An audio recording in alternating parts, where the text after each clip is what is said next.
안녕하세요. 지금 소개받은 고려대 국문과에 있는 김기형입니다.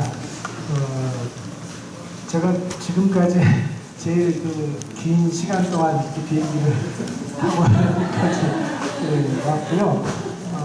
또 이 브라질에 와서 이렇게 한글 학교 교사 합동 연수회에 제가 주어진 시간이 길진 않지만 함께 이야기할 수 있게 되어서 굉장히 좀 저로서는 좀 뜻깊고 또 오랫동안 또 기억에 남은 것 같습니다.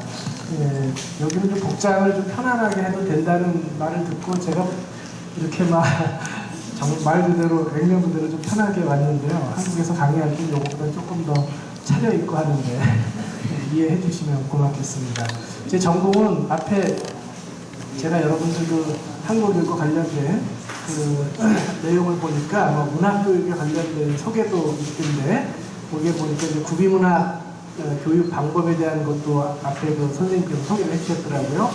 제 주 전공은 이제 고전문학 중에서도 구비문학 쪽입니다. 그래서 구비문학이요. 입에서 입으로 전승되는 이제 서마라든가 판소리, 문가, 또 민속학 이런 쪽이 제 주 전공입니다. 제가 부탁받은 그 주제가 한국 문화에 관련된 것입니다. 그런데 아시다시피 이 한국 문화라고 하는 것은 기본적으로 범위도 넓고요. 또 시대도 과거로부터 또 현재까지 망라하고 있어서 이걸 정말 요령 있게 또 주어진 시간은 1시간 정도인데요.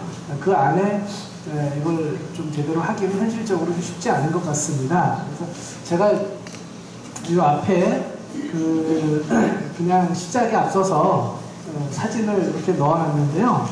이쪽은 아시다시피 요거는 다 아시죠? 벌써 시간이 좀 지났네요. 싸이의 강남 스타일이고, 요 화면은 혹시 아시나요? 요 그림은 어떤 사진인지 혹시 짐작이 되세요? 네? 이 장면은 식김굿의 한 장면입니다. 최정래 단골 돌아가셨는데요. 그 진도에서 그 식김굿을 오랫동안 해오신 아주 굉장히 소중한 분이었는데 올해 돌아가셨는데요. 이 최정래 이 단골 이분이 그 지전춤을 추는 한 장면이에요. 그래서 제가 그냥 이 두 장면을 이렇게 병렬적으로 제시하는 것은 다른 건 아니고요. 한국 문화의 이해가는 주제로 강의하기에 앞서서 이런 걸 좀 생각해 볼 점이 있지 않나 싶어서인데요. 이거는 말 그대로 한국의 어떤 뭐라 그럴까요? 오랫동안 전승해온 어떤 전통 문화의 성격을 가지고 있으면서 한국 문화에 어떤 것들이 있느냐라고 얘기할 때 여러 가지를 거론하면서 예를 들면 식김굿도 있다 이렇게 말할 수 있는 것이죠. 그런데 또 이쪽 싸이의 강남 스타일은 잘 아시겠지만 유행한 지 얼마 안 되죠. 우리 동시대 대중 가수가 불러서 또 유튜브에서도 조회수가 유튜브 한도를 넘어섰다는 보도가 또 엊그저께 나왔던데요. 그런 것입니다. 그런데 생각해보면 이 굿도 우리 한국 문화고요. 또 어떻게 보면 이 강남 스타일도 한국 문화다라고 할 수 있는데 왠지 이 또 강남 스타일은 그게 진정한 한국 문화냐 또 이렇게 문제를 제기하는 분도 있긴 하더라고요. 그 노래를 부르는 가수는 한국 사람이지만 거기에 사용되는 멜로디라든가 악기라든가 이런 것들이 어떤 게 거기서 한국적인 거냐 또 이렇게 또 문제를 제기하는 분도 더러 있더라고요. 어떻게 생각하시는지 모르겠습니다만 그러나 어떻든 이제 제가 그래서 이 두 장면을 통해서 말씀드리고 싶은 거는 이렇게 과거로부터 현재 이 시점까지 한국 문화에 대한 어떤 이야기를 하려고 하다 보면 역사의 그 단계에 따라서 층위도 다르고 또 속성도 다른 이런 걸 망라해서 거론해야 되는 이런 어려운 점이 기본적으로 있다.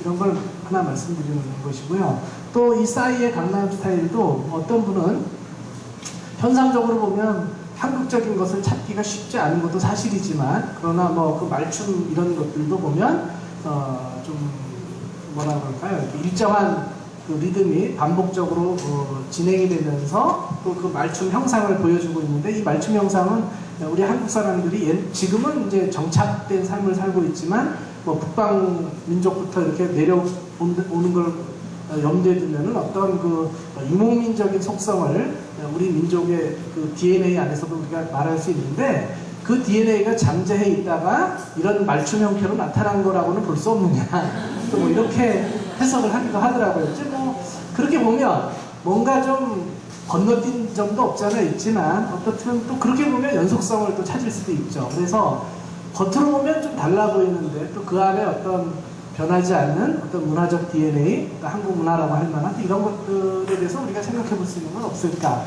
뭐 이런 여러 가지, 뭐 정답을 말씀드릴 수는 없지만 그런 등등의 문제를 한번 생각해 보자는 뜻에서 간단하게 이렇게 사진을 제시해 보았고요. 그리고 제가 이제 먼저 한국 문화에 아까 이제 그 시대에 따라서 이렇게 많은 걸 포괄해야 되는 게 있다고 했는데, 영역도 마찬가지죠. 한국 문화의 영역에 속하는 것도 보면 따지고 보면 굉장히 많죠. 제가 이제 여기 편의상 이렇게 항목화해서 이제 음악, 예술, 놀이, 문학 뭐 쭉 해서 혼례까지 여러 가지 영역에 걸쳐서 이제 한국 문화가 있지요. 제가 이제 앞에만 사례 두는 걸 간단하게 제시를 했습니다. 뭐 이런 건 다른 건 아니고요. 제가 주로 관심 갖고 있는 영역이어서 제시한 측면이 강하고요. 어떻든 이와 같이 한국 문화의 범위 안에는 다양한 이런 영역이 속해 있다라고 하는 것이고요. 그래서 이걸 뭐 하나하나 다 말씀드리는 것은 우리 주어진 시간이 길지 않아서 어렵고, 다만 제가 여기서 한두 가지만 말씀드리고 싶은 게 뭐냐면, 예를 들면 범패라는 거요. 이거는 아시겠지만 불교 음악이죠.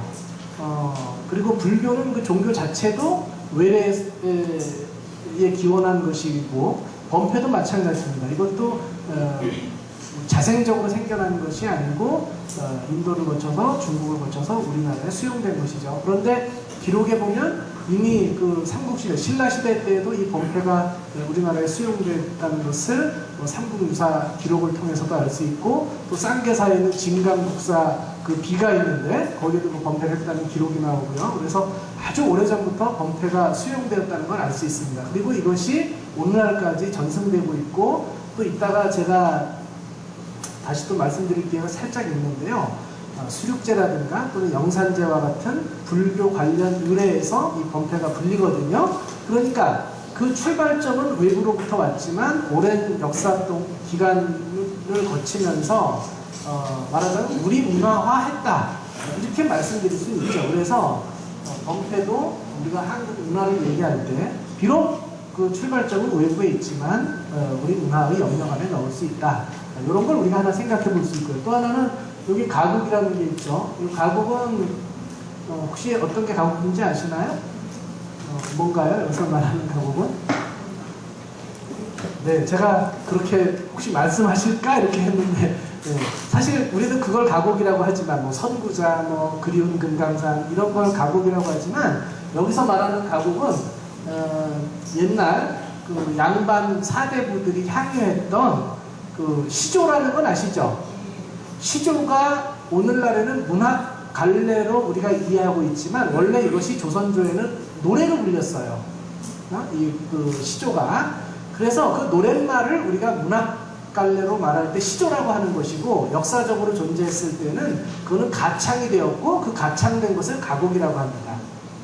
그래서 이거는 노래로 불려진 것이고요. 이제 반주 음악이 있고, 그다음에 초장, 중장이 나오고, 중간에 한 번 또 반주 음악이 있고, 종장이 나오고, 그래서 이걸 이제 오장 형식이라고 하는데요. 그래서 굉장히 느리죠. 오늘날 보면 저는 실기인이 아니어서 제가 보여드릴 수는 없는데, 예를 들면 정산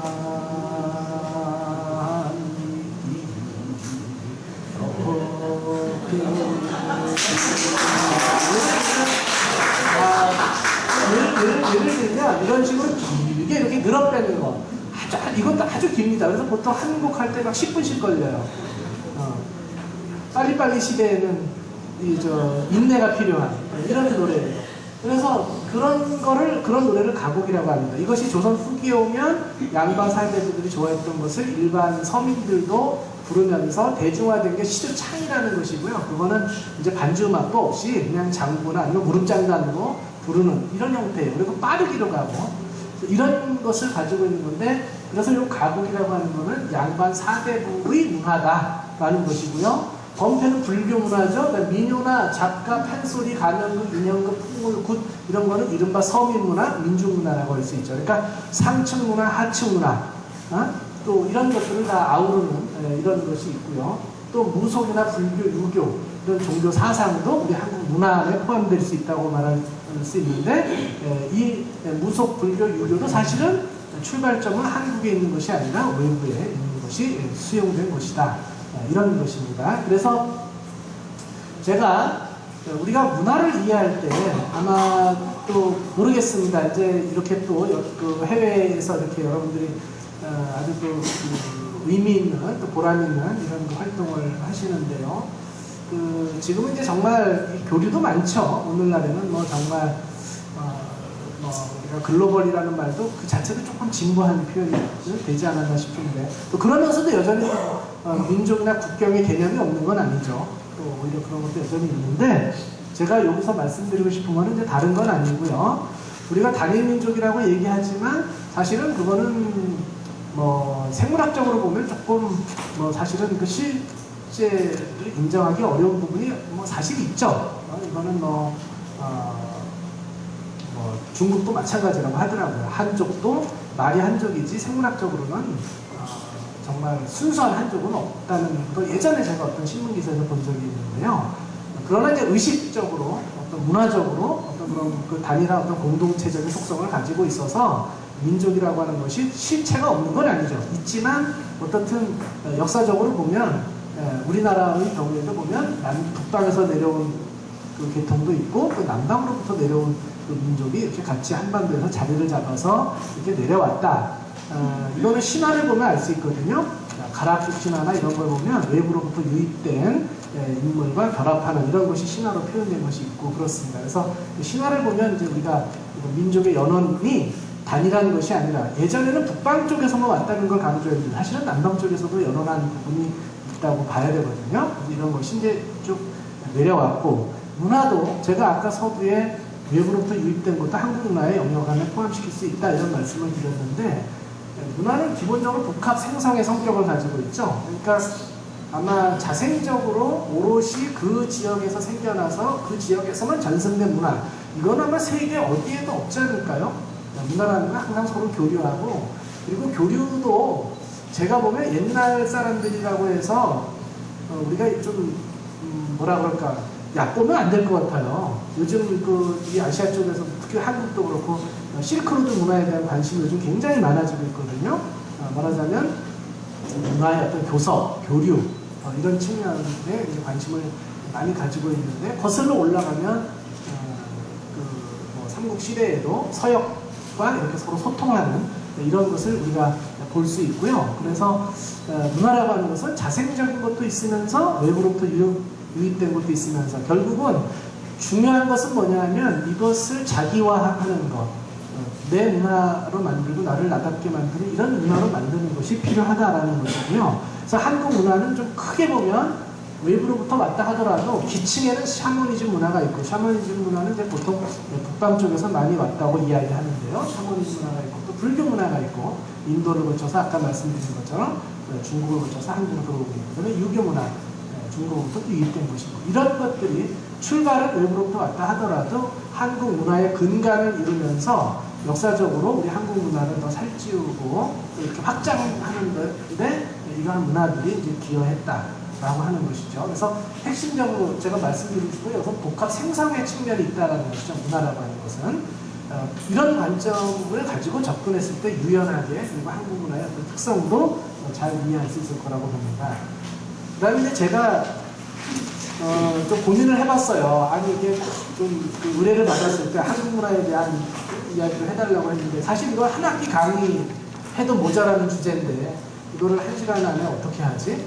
그래서 조금 아쉽지만 좀 효과적인 방법을 생각하다가 일단은 제도 정치권 안에서 제도를 통해서 한국 문화의 어떤 대표성을 갖는다고 판단되는 그런 것을 소개하면서 우리 한국 문화에 이런 것들이 있다. 이걸 먼저 한번 전체적으로 쭉 한번 짚어보고 그 다음에 이제 좀 제가 생각하는 뭔가 우리 한국 문화에서 이런 부분들 한번 좀 굉장히 중요하다고 본다. 이런 걸 좀 키워드 중심으로 말씀드리고 오늘 마칠까 생각하고 있습니다. 그래서 제도 안에서 우리 그 한국 문화의 어떤 대표성을 확인할 수 있는 방법이 이제 제가 볼 때는 유네스코에서 지정된 그 종목이 있고요. 또 우리나라 내부에서 그 문화재 제도가 한국에서 1962년도에 제정이 되었는데 세계에서 문화재 보호법이 법으로 제정된 국가는 일본하고 우리나라밖에 없습니다. 그러니까 제도를 통해서 이렇게 문화재를 지키려고 하는 겁니다. 물론 이거는 사실은 장단점이 같이 있어서 함께 봐야 되는 점이 있지만 어떻든 뭐 나름대로 한계도 있지만 대표성을 갖는 것이라고 볼 수 있고요. 유네스코에서 지정하는 것은 유네스코는 이건 세계 협약 기구죠. 그래서 이제 교육, 과학, 문화에 관한 그 교육 세계 어떤 기구인데 이 기구에서 보면 어떤 인류 유산, 기록 유산이나 문화 유산이나 이런 것들을 개별 국가 혹은 개인의 소유물로 바라보지 않고 인류 공동의 문화 자산이다. 이런 관점에서 접근해서 각 나라마다 혹은 어떤 개인이라도 할 수 있지만 주로 국가 단위로 계약이 체결되어 있는데 국가 단위에서 우리나라에 이런 소중한 문화가 있다. 그러면 그것을 올립니다. 그러면 심의를 해서 그 가치가 이건 인류의 공동 자산으로 인정할 만하다. 그러면 이제 그걸 지정하는 것입니다. 그러니까 주체는 올리는 주체는 각 국가에 있는데 어떻든 그 나라에서 대표성을 갖는다고 판단되는 것을 이제 올린 것이고 그걸 세계 기구에서 이제 인정하는 것이니까요.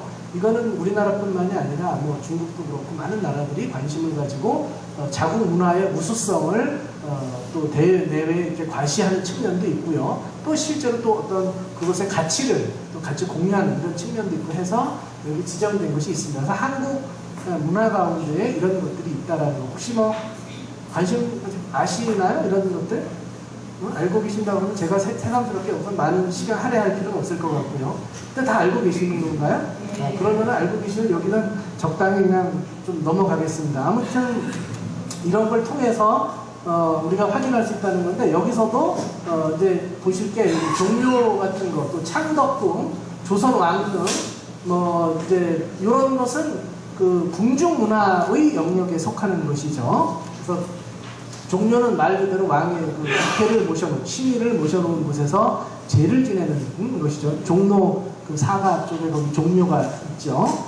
그리고 이제 창덕궁은 그 아시겠지만 그 경복궁이 원래 이제 그 왕의 궁궐인데 그 경복궁을 기준으로 했을 때 동쪽에 있다고 해서 동궐이라고도 불렀어요. 이 저 창덕궁을.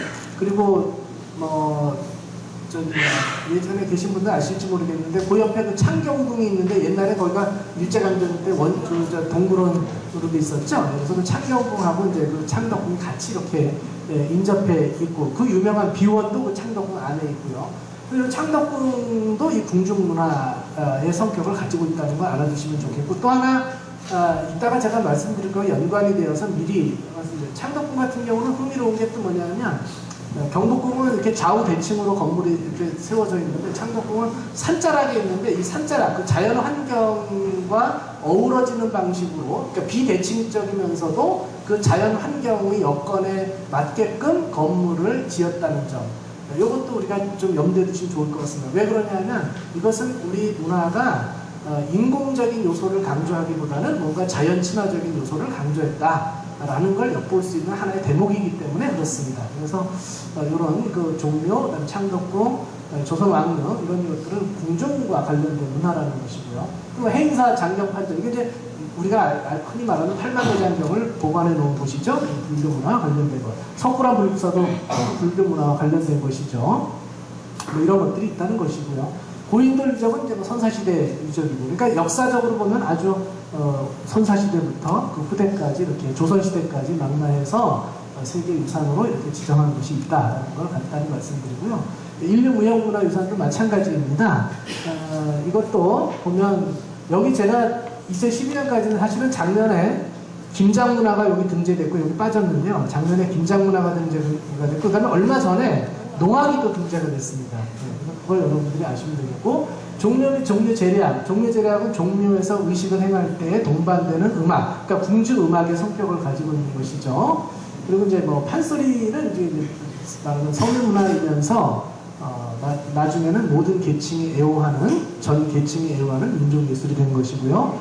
강릉 단오제 같은 경우도 흥미로운 게 있습니다. 원래 이 단오는 세시풍속의 하나고, 세시풍속은 많은 경우는 중국에서 유래된 게 사실이에요. 그래서 이 강릉 단오제가 지정이 되던 시점에 중국에서 문제를 뭐 제기하기도 했죠. 왜 단오가 우리 풍속인데 왜 한국에서 지정하느냐? 근데 이제 그거는 하나만 아는 거예요. 아까 제가 복합 생성의 측면이 있다고 했잖아요. 문화라는 것은. 단오라는 세시풍속은 중국에서 유래했지만 강릉 단오제는 한국적인 특수한 요소가 그 안에 있어요. 중국에는 없는. 어떤 거냐면 대관령 산신제를 지내고, 그 산신제를 지내서 거기서 그 산신은 남성신이에요. 김유신하고 범일국사가 대관령 산신으로 자정하고 있는데, 그 나무 신목이라고 하는데, 그 나무를 이제 그 산신을 모셔와서 여신하고 합방을 시킨 다음에, 그 다음에 이제 거기서 별신굿이라고 해서 그 마을굿, 그걸 동해안 쪽에서는 별신굿이라고 해요. 굿을 하면서 진행되는 거예요. 근데 이렇게 산신제의 성격을 가지면서 마을굿으로 연결되면서 이렇게 진행되는 형태는 그 중국에는 없거든요. 산신제 진행하는 거. 그래서 이거는 단어 자체는 중국에서 기원한 것이지만 한국의 독자적 그 특성을 지니고 있다. 이런 점에서 이 강릉 단오제를 우리가 주목을 할 필요가 있겠고요. 그런 점에서 흥미로운 게 또 아리랑이죠. 아리랑도 이건 또 오히려 반대예요. 오히려 또 중국에서 소수민족의 문화로 해서 중국에서 또 등재를 했어요. 그러니까 한국에서는 또 아니 아리랑은 또 우리 문화인데 왜 너네가 하느냐 또 이렇게 된 거예요. 이번에는. 근데 중국은 다민족 국가죠. 아시다시피. 그러니까 거기는 조선족도 포함되어 있어요. 그래서 중국은 또 그 논리로 올린 것이고, 또 우리나라는 부랴부랴 뒤늦게 또 한국의 아리랑을 또 해서 등재했고, 올해 농악이 등재됐을 때 북한 아리랑도 같이 또 등재가 됐어요. 그러니까 아리랑은 하나이지만 그것이 전승되는 그 지역, 그 주체에 따라서 또 성격이 조금씩 다른 점이 있는데 그 각각의 독자성이 다 인정받은 것이고요. 제가 볼 때는 과유불급이라고 또 제가 이렇게 연구자 입장에서 보면 또 이게 한국에서는 2012년 이게 아리랑 지정 이 전후에 더 거슬러 중국에서 지정한 이후죠. 그거에 자극을 받아서 작년 올해까지도 그런 것 같습니다. 이 문광부에서 하는 어떤 프로젝트나 모든 일 중에 아리랑이 끼지 않는 게 없었을 정도로 이 그냥 아리랑 광풍이 일어났는데 그것도 바람직한 건 아닌 것 같아요. 그냥 이게 좀 가치 있다 싶으면 우우하다가 이런 거보다는 좀 우리가 좀 침착하게 정말 좀 차분하게 우리 정말 소중한 문화 유산이 또 그거 말고도 많이 있으니까요. 아리랑도 중요하지만 이런 걸 해나가는 게 필요하지 않나. 그래서 아리랑도 우리가 그런 걸 생각해 볼 수 있고, 그리고 매사연 같은 경우는 우리나라만의 것은 아니어서 세계 11개 국가, 그 다음에 그 뒤에 2개 국가가 덧붙여서 13개 국가가 연합을 해서 올린 거예요. 그러니까 매사년 같은 경우는 특정 국가만의 산물이 아니어서 이거는 여러 국가가 함께, 그래서 다국가 여기 공동 등재 유산이라고 그렇게 말을 한 거예요. 그리고 대품 목록이라는 건 다른 건 아니고 2003년도에 지정이 됐고 5년도에 됐고 2001년도에 됐는데 제도가 이제 바뀌어서 그전에는 인류 무형문화유산이 아니라 인류 구전 및 무형문화유산 이렇게 명칭이 달랐었어요. 근데 이것을 인류 무형문화유산으로 바꾸면서 긴급 보호 종목, 보호 대상 종목하고 대표 목록 종목으로 이렇게 이원화해서 보호가 시급한 것은 긴급 보호 종목으로 지정을 하고, 그렇지 않은 것은 자동으로 그 이전에 인류 구전문화유산으로 지정됐던 건 자동으로 요 인류 무형문화유산 대표 목록으로 지정되어서 그래서 이 표현을 쓴 거예요. 이런 것들이 있다. 여기 아까 말씀드린 영산제, 이게 불교 의례거든요. 이게 그 천도제의 성격을 가지고 있는 영산제가 이런 불교 의례예요. 그래서 이것도 유네스코에 지정됐다는 걸 아시면 되겠고요. 넘어가도록.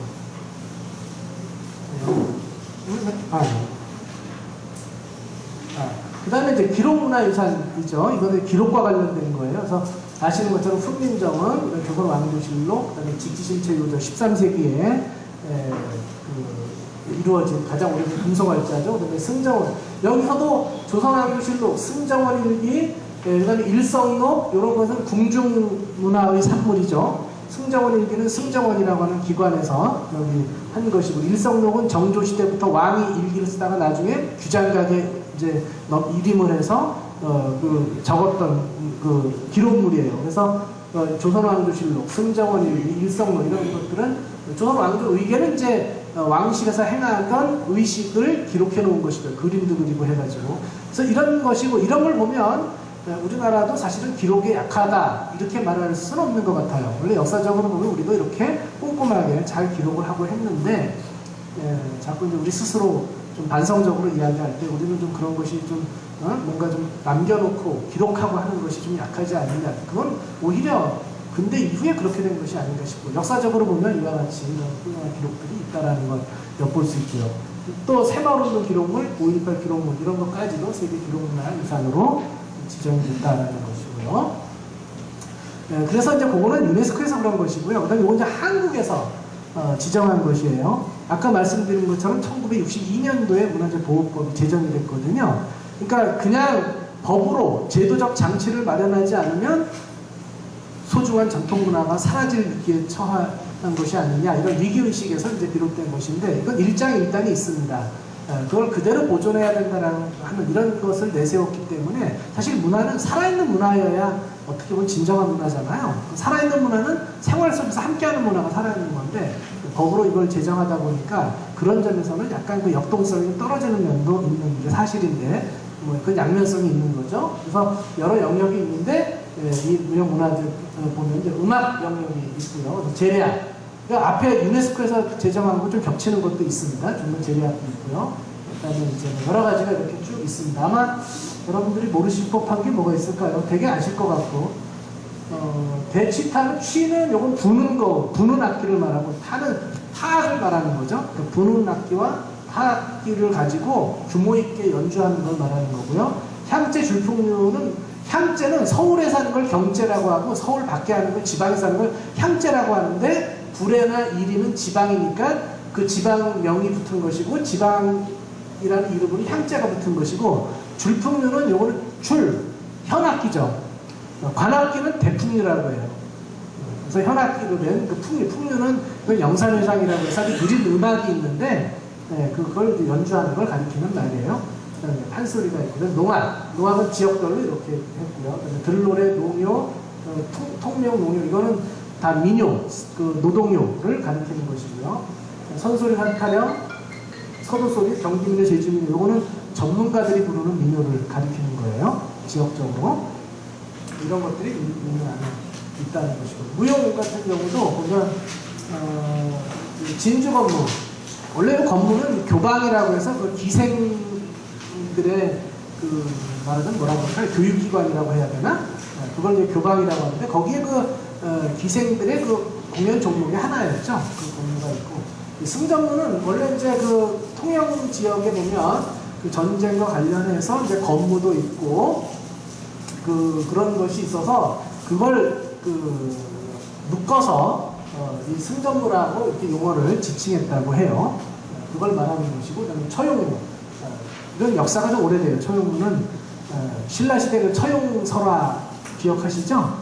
그때부터 이렇게 말하자면 처용 이야기가 전승이 되는데, 고려시대, 조선시대 오면서는 이것이 어떤 하나의 무용 형태로서 오방 처용이 등장하거든요. 이게 약간 그 제의적 성격을 가지고 있는 그 벽사, 그러니까 사악한 것을 물리치는 이런 그 기능을 가지고 있는 게 처용무고요.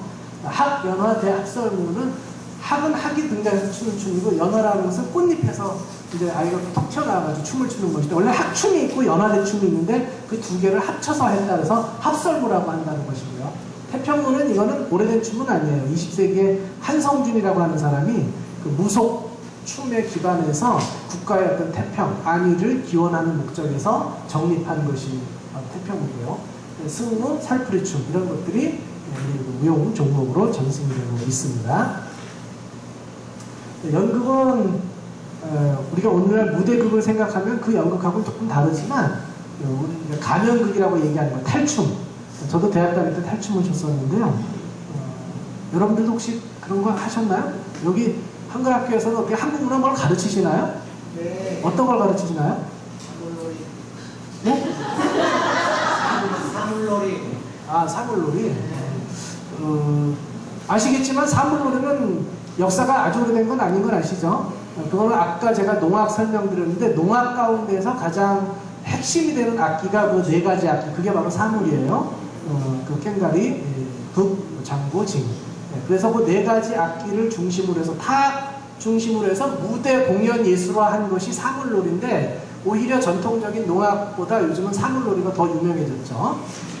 그게 좀 사물놀이는 원래 70년대 이후에 이렇게 정립이 되어서 공연 예술화 된 거예요. 또 다른 건 안 하시나요?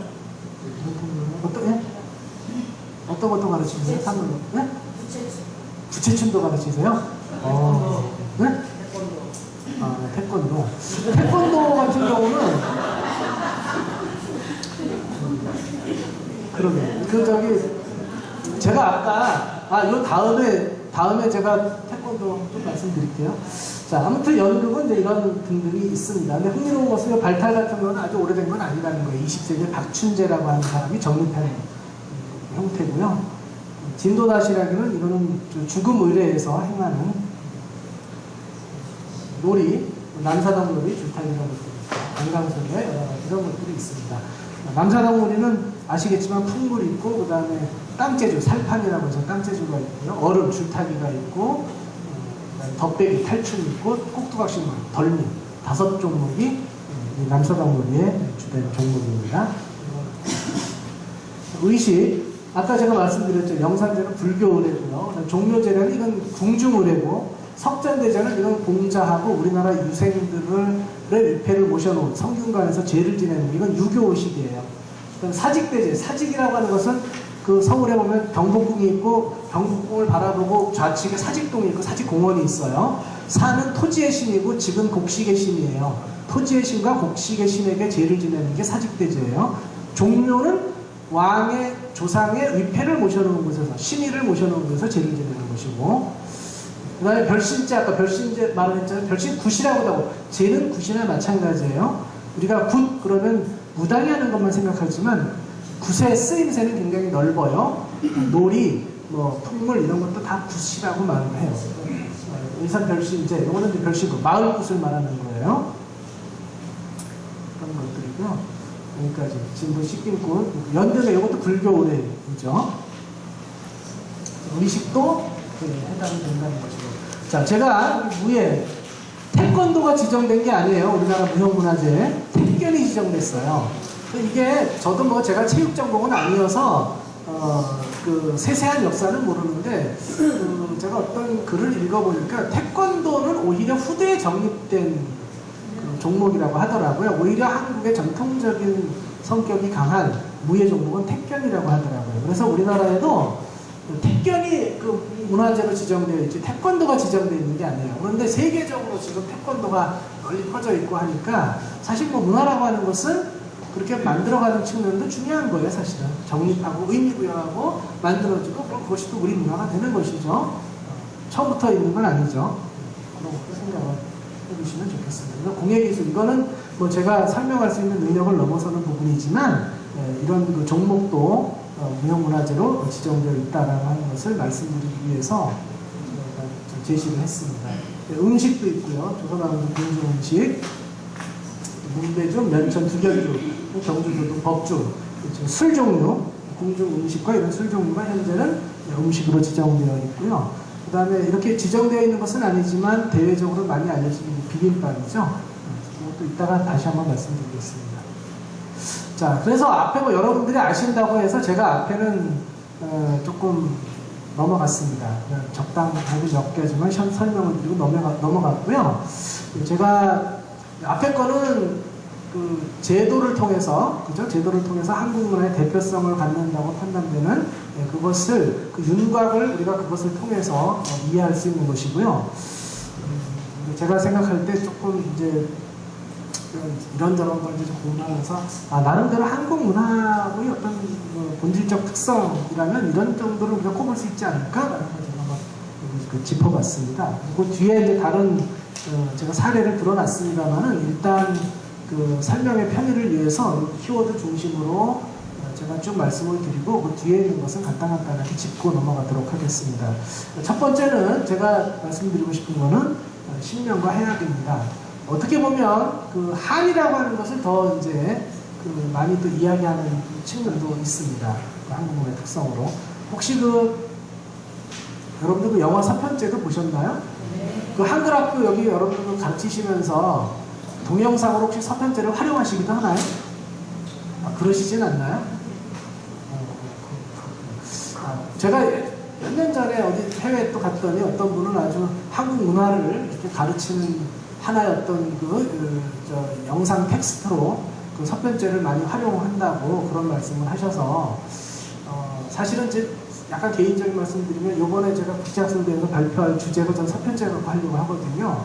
여기 브라질까지 와서 제가 우리 한국 학자들끼리 얘기하는 그런 주제로 하는 것도 좀 그럴 것 같고, 그래서 혹시 이렇게 해외에서 한국어 또는 한국 문화를 또 이해하고 또 가르치고 하는 데 있어서 조금이라도 좀 이렇게 도움이 될 만한 것이 어떤 게 있을까 이런 생각을 하다가 제가 그 영화가 나온 지가 꽤 됐습니다만은 지금 한 20년 넘었네요. 벌써 20년 넘었지만은 저도 사실은 학교에서 대학생들 수업할 때 그 영화를 가끔 활용하거든요. 그래서 이렇게 텍스트화 할 수 있는 그 요소가 많이 있다고 생각하는데, 정작 그런데 그 서편제 안에 담겨 있는 그 우리 그 문화의 어떤 특성, 어떤 배경 지식 이런 것은 오히려 좀 충분하게 잘 드러나지 않은 것 같아서 제가 그 발표에서는 그걸 어떤 교육 텍스트로 삼을 경우에 이러이러한 내용들을 좀 중심에 놓고 보면 좋겠다 이런 취지로 저는 발표하려고 하는데, 이제 제가 서편제 얘기를 꺼낼 이유는 뭐냐면 그 영화에 보면은 요 한을 좀 절대미학으로 제시한 측면이 없지 않아 있는 게 사실이거든요. 뭐 가르치시는데 활용은 하지 않는다 해도 영화 어떤 내용인지는 아시죠? 그 영화에 보면은 비록 의붓딸이라 하더라도 그죠? 딸의 눈을 멀게 해서 한을 심어준다, 한의 소리를 하게 한다 이런 설정이잖아요. 전체 서사가. 물론 제가 보기에 그건 이제 소설적 상상력의 산물이에요. 사실은 이청준의 소설에 기반한 영화고 소설에 이제 그런 설정이 있죠.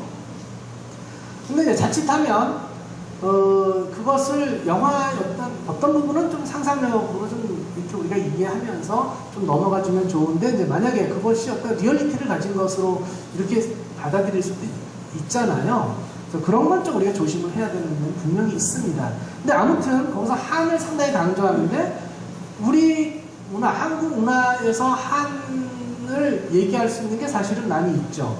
그 영화에서도 말을 하고 소설에서도 이야기하지만 한이라고 하는 것은 단시일에 생겨나는 것이 아니라 첩첩이 쌓여가는 것이고, 살아가는 게 하늘 쌓는 일이고 하늘 쌓는 게 살아가는 것이다. 우리 삶 속에서 삶이라는 것은 사실은 고단한 게 훨씬 많잖아요. 뭐 즐거운 일도 있지만 근데 이제 그런 걸 보면 인류의 어떤 보편적인 모습이라고도 할 수 있어요. 그런데 하여튼 한국 사람들이 뭔가 좀 더 쌓이는 게 있는 건 좀 그렇게 말할 수 있는 요지가 있는 것 같아요. 음식에도 나타나고요. 된장도 그렇죠. 이렇게 묵히잖아요. 삭히고 묵히고. 판소리 목도요. 판소리 목이라고 하는 것이 뭐냐면 삭히는 목이에요. 그걸 수리성을 최고의 목으로 치거든요. 너무 맑은 성음을 양성이라고 하고요. 너무 탁한 목을 떡목이라고 하는데, 소리할 때는 너무 맑거나 너무 탁하면 이건 좋은 소리라고 안 해요. 좋은 목이라고 안 해요.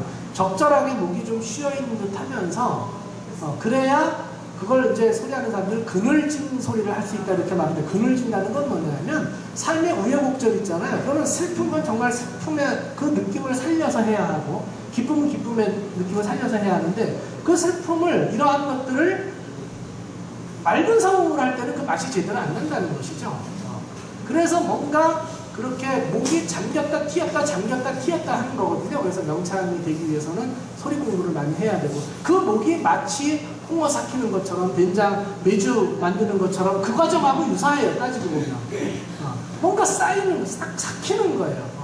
그러니까 이러한 점이 말하자면 한과 상통한다.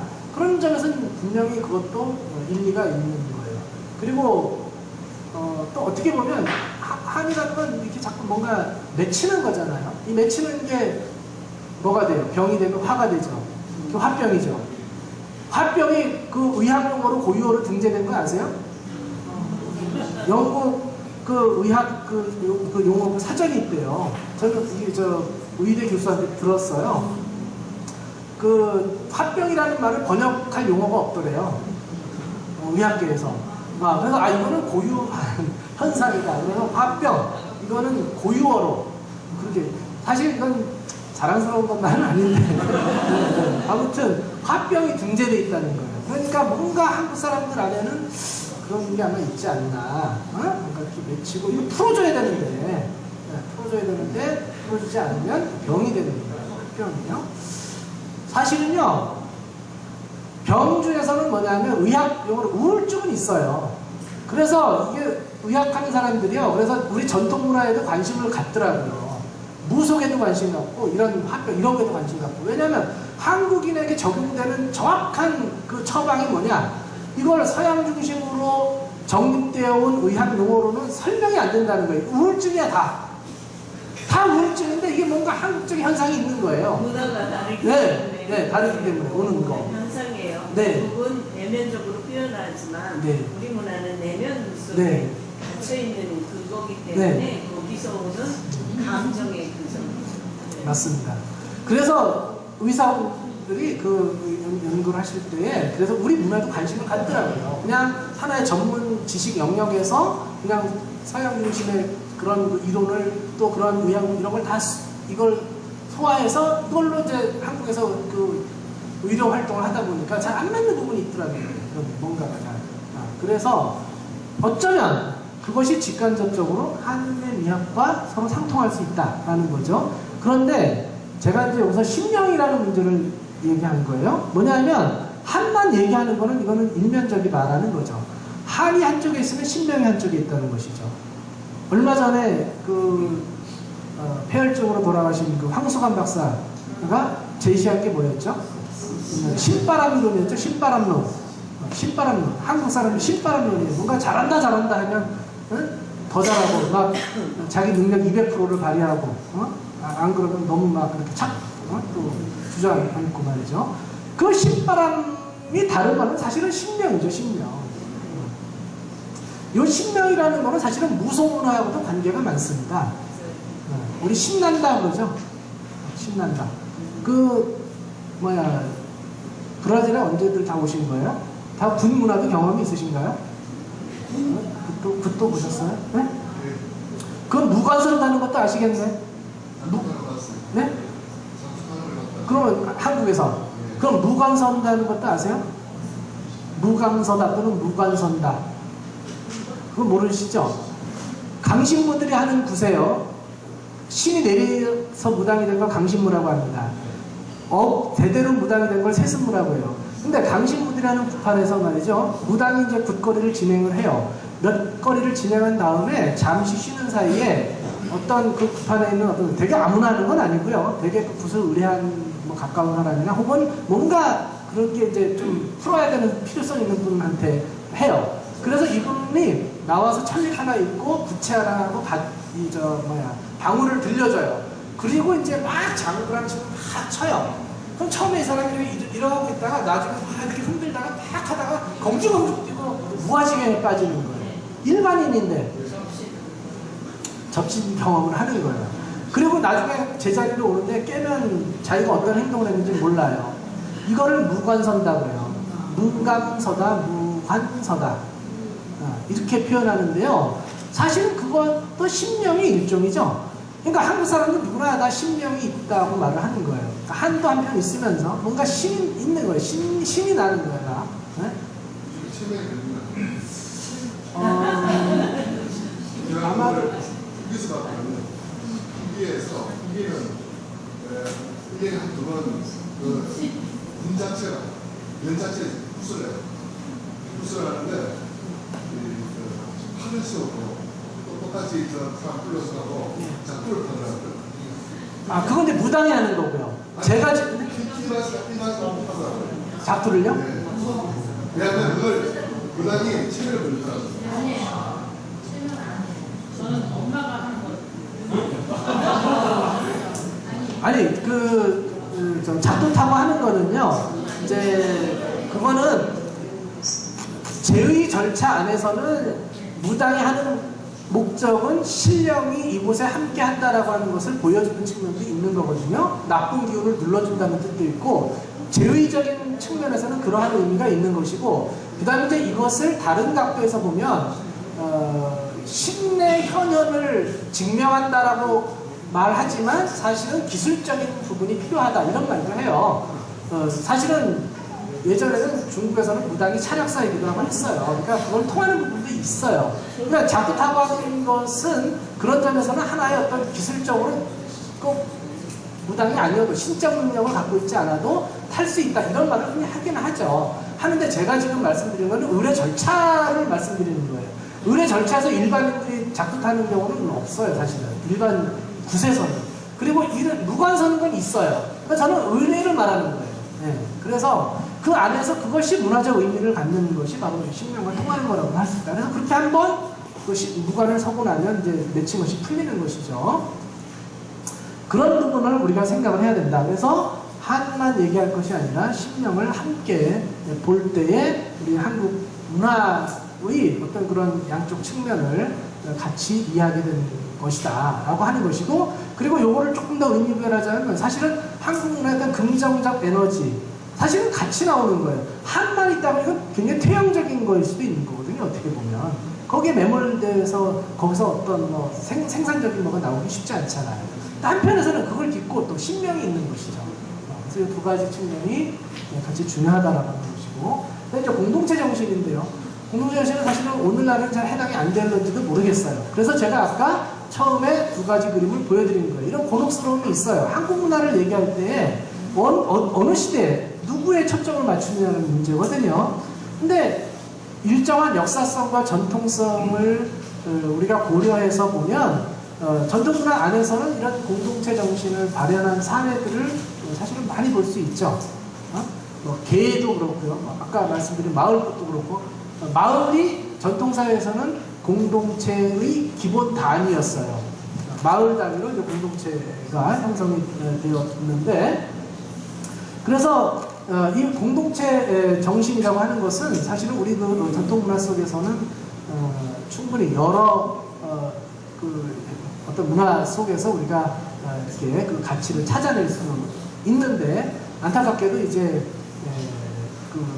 요즘은 좀 그렇지 못하다고 할 수 있고, 고전문학과 관련해서 말씀드리면요, 언제부턴가 놀보를 예찬하는 시각이 나타나기 시작했어요. 그거랑 통해요. 사실은 전통적으로 홍보가 척한 것이고, 어떻게 보면 그게 진보할 수도 있지만 일종의 건 당이거든요. 착한 사람이 복을 받고 악한 사람이 벌을 받는다. 권선징악이라는 것이 굉장히 진부한 표현이지만 그 안에는 우리가 지향해야 할 올바른 가치가 담겨 있는 거예요. 어떻게 보면 그렇잖아요. 사실 모르겠습니다. 여러분들 여기 브라질에서 행복하신가요?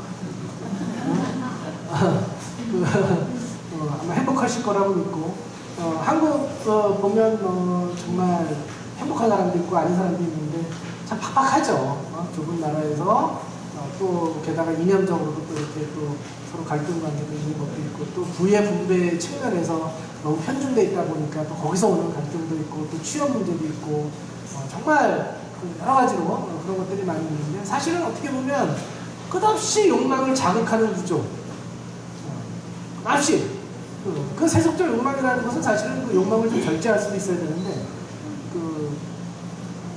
자극하는 이런 것들이 있는데, 사실은 그것이 어떻게 보면 놀보 욕망이거든요. 놀보라는 것은 혼자 다 가지려고 하는 거잖아요. 동생 것도 가지고 자기가 갖고. 놀보가, 흥보는 박을 몇 개 타서 부자가 돼요. 네? 흥보는 박을 3통을 타거든요. 흥보박에서 뭐가 나와요? 그걸 한마디로 요즘식으로 하면 의식주예요. 흥보의 욕망은 소박한 욕망이에요. 첫째 방에서 돈과 쌀이 나와요. 쌀이 나오고, 둘째 방에서 옷이 나와요. 셋째 방에서 집이 나와요. 물론 이분에 따라서 홍보방에서 뭐 요즘 불리는 판소리는 다 그 의식주가 해결되는데 어떤 소리에서는 물론 양귀비가 나오는 경우도 있어요. 흥보도 어쩔 수 없는 남자야. 먹고 사는 게 해결되다 보니까 양귀비가 나와요. 그래서 흥보 마누라가 질투를 하니까 아 그러지 말게 내가 당신 방에 일주일 갔으면 여기 하루 가고 내가 이렇게 할 테니까 이렇게 흥보 마누라를 달래거든요. 놀고 오면 밥은 몇 개 타요? 오늘날 팬소리에서는 많이는 안 타요. 한 4통 타는데요. 그거는 이제 재단 소리라고 해서 안 불려서 그런 거고요. 그건 또 역사가 있는데, 옛날 소설에 보면요. 놀고는 13통까지 타요, 밥을. 그러니까 우리 상식에 한 통 탔다가 뺏기면, 아이, 여기서 멈춰야지. 이게 욕망의 자제거든요. 그러면 남은 재산이라도 지키는데, 놀고는 욕심이 많아. 그래도 설마. 이게 망하는 사람의 전형적인 모습이죠. 카지노 가서 전 뭐 카지노 안 가봤습니다만 한 번에서 안 되면은 그냥 해야 되는데 내가 여러 번 중에 딱 한 번만 내라 그냥 그 일합 천금을 끊고 그냥 그 한 번에 목숨 걸다가 망하죠. 놀고 심보거든요. 그것이 그게 50년대부터 이제 자꾸 어느 날부터 놀고 예찬이 나고 60년 70년대 거치면서 오히려 한국 사회에서 놀고를 칭찬하는 사람들이 많아졌어요. 왜? 흥보는 착하지만 무능하다 이거야. 우리는 그 무능한 흥보보다 차라리 좀 인색하지만 악착같이 해서 부자가 되는 놀보가 우리는 더 바람직하다. 그래서 막 놀보보쌈, 뭐 놀보부대찌개 그냥 이런 상표가 많은데 지금 한국에 흥보를 내세운 상표 없어요. 놀보를 내세운 건 있는데. 합리주의적인 유화가 되어가기 때문에. 네.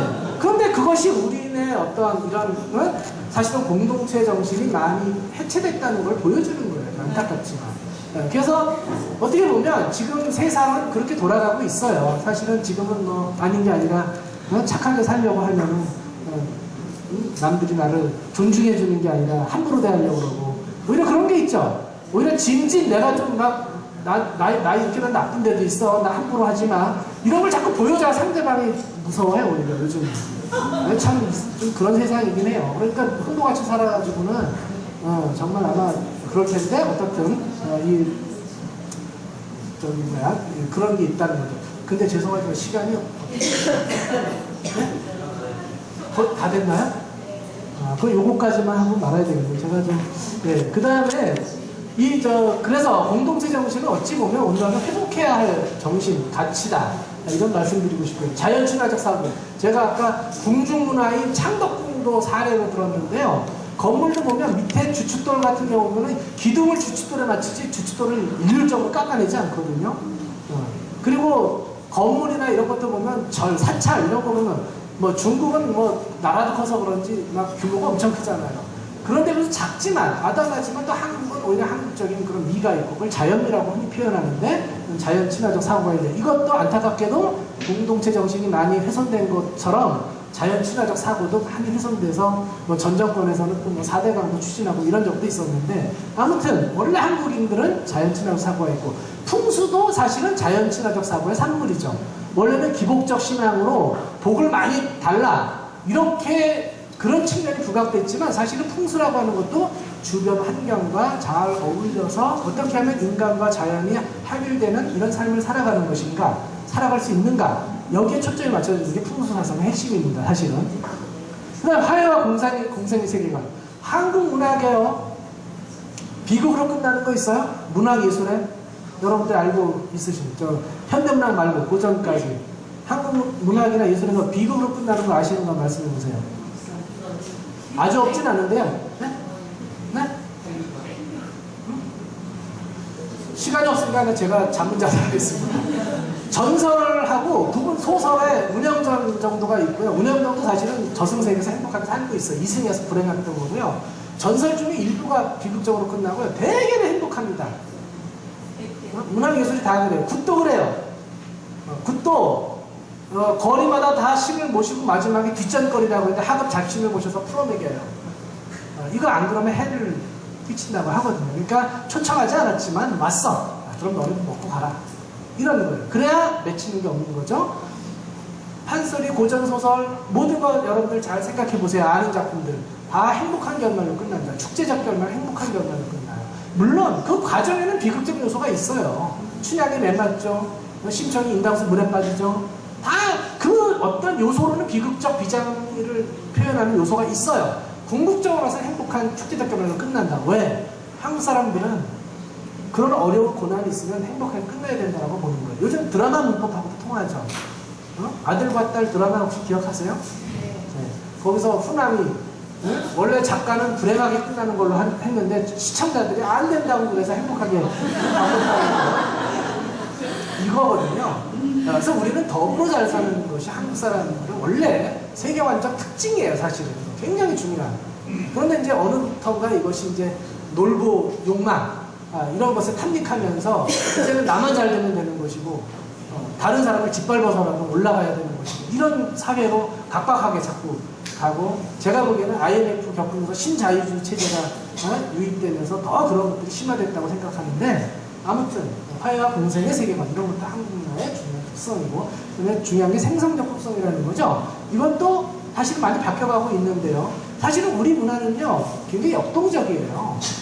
고정된 어떤 양식화된 정형화된 것하고 좀 거리가 있는데 요즘은 양식화 정형화되는 방향으로 가고 있죠. 근데 원래는 만들어가는 거예요. 신명이 있는 거하고 다 통하는 거예요. 춤을 춰도 소리를 해도 어제 한 거하고 오늘 한 거하고 똑같이 하지 않습니다. 왜? 분위기가 다른데. 네, 어제 있는 사람들은 나한테 굉장히 별로 우호적이지 않았어 막 좀 그래요. 그러면 뭐 나도 별로 흥이 안 나. 적당히 하고 말아. 오늘 있는 사람들은 막 먼저 초롱초롱하고 막 관심 있고 막 하루도 하고 막 그래. 그럼 신명을 하죠. 그러면 소리를 해도 한 자락 더 하고 춤을 춰도 한 자락 더 추고. 그런 것들이 어떤 짜여진 틀 속에서 하는 것이 아니고 만들어간다는 거예요. 그래서 좀 비약이지만 여러분들 우리 2002년도에 월드컵 있을 때 대표적인 구호가 뭐였어요? 네? 대한민국이었잖아요. 그 당시에 일본은 울트라 니폰이었죠. 대한민국이요. 대한민국이에요. 배가 길게 늘어지고 되는데, 그런데 이것이 절묘하게 규칙성을 가져요. 불규칙하면서 규칙성이 있어요. 대한민국. 울트라 니폰 이게 딱딱딱 정형화된 게 아니에요. 근데 우리나라 옛날에 장단에 엄모리 장단이라고 있어요. 엄모리 장단. 딱딱 적도. 이게 이제 민요에도 나오고 판소리도 나오는데, 뭐 예를 들면 아리랑 같은 경우는 아리아리 쓰리쓰리 아라리요 아리랑 고개로 넘어간다 아리랑 고개는 왼쪽인가 뭐 이런 식으로 부르는 것이 강원도 아리랑인데요. 이거를 아리아리 쓰리쓰리 아라리요 아리랑 고개로 넘어간다 이렇게 그거를 분박으로 정확하게 규칙박으로 하면 이거는 맛이 안 난다는 거예요. 아리아리 쓰리쓰리 아라리요 이런 식으로 해야 그 안에 그 맛이 표현된다는 거예요. 요게 엄몰인데요. 그 대한민국의 엄몰이 정신이 이어졌다고 보는 거예요. 그러니까 시대가 이렇게 떨어져 있지만 뭔가 있는 것이 언젠가 이렇게 나타나는 이런 건데요. 그게 생성적 속성이에요. 일본하고 아주 대비돼요. 일본은 공연을 해도 그렇고 짜여져 있고 양식화되고 그러는데 우리는 그렇지 않은데, 지금은 그런데 이게 꼭 좋은 것만은 아니어서 현대에서는 뭐 교육을 해도 그렇고 뭔가 짜여진 프로그램이 필요하고 하다 보니까 요즘은 이제 우리도 자꾸 어떤 표준화, 체계화 이런 식으로 나아가고 있어요. 그래서 제가 여기 나중에 그 사진을 한번 보세요. 그냥 설명을 하고 마무리하겠습니다. 이건 제가 사실은 앞에 설명한 거를 좀 보완해서 말씀드리려고 다 한 건데요. 아마 조금 아까 제가 몰아서 설명하신 거랑 이렇게 연관시켜서 보시면 다 이해하실 수 있습니다. 제가 비빔밥 사진을 넣어놨는데요. 이 비빔밥을 넣는 건 제가 이제 그런 이유예요. 이게 뭐냐면 손맛인 거죠. 사실은 여기다 뭐 반찬 이렇게 넣고 할 때 뭐 있는 건 없고 적당히 하지 이것이 뭐 계량화해서 뭐 얼만큼 뭐 몇 그램 이렇게 안 하거든요. 그런데 이렇게 하다 보니까 오늘날 이것을 뭔가 상품화하고 할 때 좀 문제가 있는 거예요. 균질적이지 않은 거예요. 그러다 보니까 지금은 뭐 전주간지 비빔밥을 가지고 이제 막 내세우는데요. 물론 약간 만들어진 부분도 있습니다만은 아무튼 뭐 그것도 뭐 의미 있는 것이죠. 아무튼 여기서 이제 비빔밥을 뭔가 상품화하려고 하다 보니까 이걸 표준화 과정을 거치지 않으면 안 된다는 거예요. 여기서 이제 얻은 것은 상품화요, 잃은 것은 손맛이야. 네? 손맛, 이게 생성적인 거거든요. 다 다른 거예요. 그런데 거기서 아주 절묘한 그 어떤 것이 만들어지는 거거든요. 예? 요 손맛에서. 그래서 아마 요 손맛, 이런 것이 때문에 아마 한국의 뭐라 그럴까요? 이런 IT 기술 이런 것도 아마 세계적으로 인정받는 부분이 있는 것이 아닐까. 따지고 보면, 그 손재주, 말하자면 이런 것이 아닐까 싶은데요.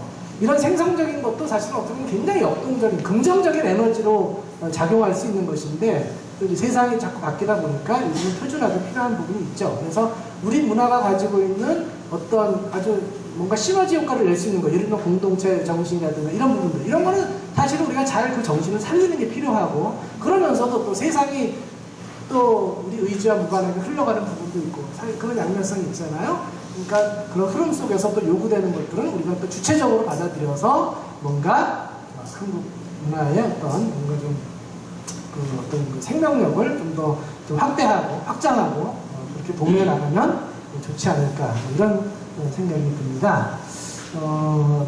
시간이 다 됐다고 해서요. 말씀 여기까지 마치고, 혹시 뭐 궁금한 점 있으면 한두 분만 질문 받고 마치도록 하겠습니다. 선생님, 중국에 뭐라는 문화가 나오는데, 청도의 소싸움은 이럴 때 그게 안 되는 네? 소싸움. 청도 소싸움, 네. 그래서 그게 안 됐어요. 소싸움 아직 등재는 안 됐습니다. 그것도 청도 소싸움도요. 원래 소싸움이 예전에 있었죠. 하나의 그 전통 연희 중에 한 종목으로 있었는데요. 청도에도 그게 진주에도 있어요. 그래서 그거를 이제 그 하나의 경기장을 만들어가지고 요즘은 이제 이렇게 청중들도 막 모으고 해서 하나의 어떤 그 지역의 상품으로 이렇게 내세우는 이런 게 있는데, 아직은 소싸움은 등재가 안 됐습니다.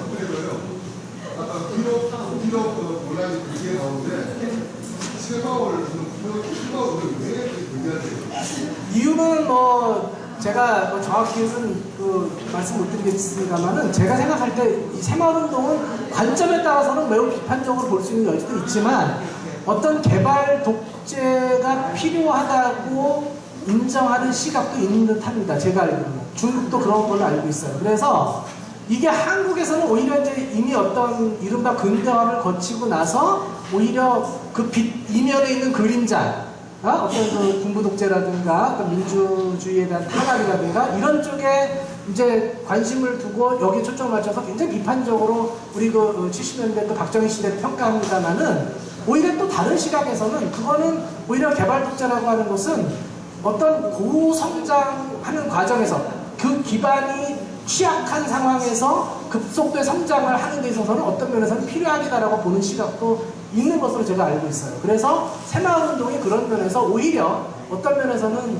하나의 어떤 그 발전 모델로 이것을 오히려 관심을 갖고 여기에 이걸 가치를 주목하는 이런 시각이 있는 것으로 알고 있는데, 그런 점에서 등재가 됐겠죠.